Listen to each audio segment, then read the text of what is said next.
കഴിച്ച് ഇതെങ്ങോട്ടാണ്? നമ്മുടെ ഭക്ഷണം വരുത്തി വയ്ക്കുന്ന വിന നാം ഉദ്ദേശിക്കുന്നതിലും വളരെ വലുതാണത്രേ. രാജ്യത്തെ മുതിർന്നവരിൽ 3-ൽ ഒരാൾക്ക് അമിത രക്തസമ്മർദ്ദം, ഏതാണ്ട് അതേ നിരക്കിൽ പ്രമേഹം, 50% പേർക്ക് കൊളസ്ട്രോൾ വൈകല്യങ്ങൾ, 40%-ലധികം പേർക്ക് ഏതെങ്കിലും തരത്തിലുള്ള അമിത ഭാരം.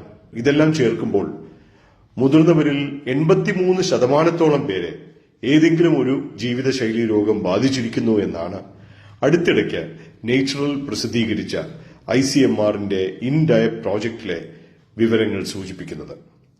ഇത് നമ്മുടെ ഭക്ഷണവുമായി എന്താണ് ബന്ധം എന്നാണ് ഗവേഷകർ പരിശോധിച്ചത്. അധിക കാർബോഹൈഡ്രേറ്റ്, കുറച്ചുകൂടെ കൃത്യമായി പറഞ്ഞാൽ അരി, ഗോതമ്പ്, പഞ്ചസാര, ഇവയാണ് ഈ പ്രശ്നങ്ങൾക്ക് പ്രധാന കാരണം എന്ന് കണ്ടെത്തിയിരിക്കുന്നു. ഇനി ഇതിനെ മില്ലറ്റ്സോ അല്ലെങ്കിൽ മുഴുധാന്യങ്ങൾ വെച്ച് മാറ്റിയാലോ? അതിൽ കാര്യമില്ല എന്നാണ് ഈ പഠനത്തിൽ കാണുന്നത്. ഊർജം കുറയ്ക്കാതെ ഏത് തരത്തിലുള്ള കാർബോഹൈഡ്രേറ്റ് അല്ലെങ്കിൽ ധാന്യം കഴിക്കുന്നു എന്നുള്ളതിന് വലിയ പ്രസക്തിയില്ല. അമിതമായ കാർബോഹൈഡ്രേറ്റ് മാറ്റി അതിനു പകരം നാം പ്രോട്ടീൻ കഴിക്കുകയാണെങ്കിൽ അത് നല്ലതാണ്. ഏതാണ്ട് 10-20% രോഗങ്ങൾ പ്രതിരോധിക്കുവാൻ ഈ അന്നജം മാറ്റി പ്രോട്ടീൻ ആക്കുന്നത് കൊണ്ട് സഹായിക്കും. പ്രോട്ടീൻ എവിടെ നിന്ന് ലഭിക്കും?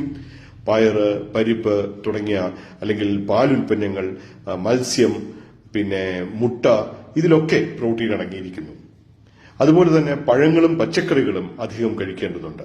അങ്ങനെ ഭക്ഷണം ക്രമീകരിച്ച് വ്യായാമം കൂടി ചെയ്യുകയാണെങ്കിൽ ഈ പറയുന്ന രോഗങ്ങൾ വളരെ വലിയ അളവിൽ പ്രതിരോധിക്കാൻ സാധിക്കും. ഇല്ലെങ്കിൽ കടുത്ത വിപത്തിലേക്കാണ് നാം നീങ്ങുന്നത് എന്നാണ് ഈ ICMR ഇൻഡയറ്റ് പഠനം മുന്നറിയിപ്പ് നൽകുന്നത്. അതും അവരുടെ ആവറേജ് വയസ്സ് 40 വയസ്സായിരുന്നു. അങ്ങനെ 18,000-ലധികം പേരിൽ നടത്തിയ ഈ പഠനം ശക്തമായി നൽകുന്ന സൂചനകൾ സ്വായത്തമാക്കുവാൻ നാം ശ്രമിക്കണം. ധാന്യം നന്നേ കുറയ്ക്കണം, മധുരം ഒഴിവാക്കണം, പച്ചക്കറികളും പ്രോട്ടീൻ ഭക്ഷണവും നാം കഴിക്കണം. ഒപ്പം നിത്യേന വ്യായാമവും ചെയ്യണം.